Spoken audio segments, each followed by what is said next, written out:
मंत्र्यांनी अहो 100% आर्थिक मंदीची सुरुवात आहे. जे कन्स्ट्रक्शन करणारे लोक आहेत तिथं तुम्ही जर बघितलं TMTचे भाव वाढले, सिमेंटचे भाव वाढले. त्याच्याचबरोबर तुम्ही कुठलीही इंडस्ट्री घ्या, त्या इंडस्ट्रीमध्ये प्लॅस्टिकचे भाव वाढले.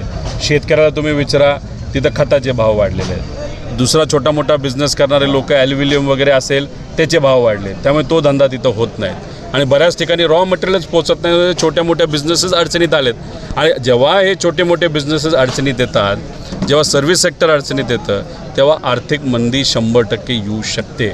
आणि त्याच्यातच इन्फ्लेशन, ज्याला आपण महागाई म्हणतो, ती जर वाढत गेली, जसं आता पेट्रोल आणि डिझेल, आता LPGचे भाव त्यांनी वाढवले कमर्शियलचे, त्यामुळे हॉटेल महाग गेलं, रेस्टॉरंट महाग गेलं. तसं उद्या जाऊन असेच जर भाव वाढत गेले आणि महागाई वाढत गेली तर नक्कीच लोकांना एक तर पगार वाढत नाहीत, लोकांचं उत्पन्न वाढत नाही, पण खर्च मात्र वाढत चालला आहे. त्यामुळे या देशाला आर्थिक मंदीला समोर जावं लागेल असं भीती तरी त्या ठिकाणी आम्हाला सगळ्यांना वाटतं.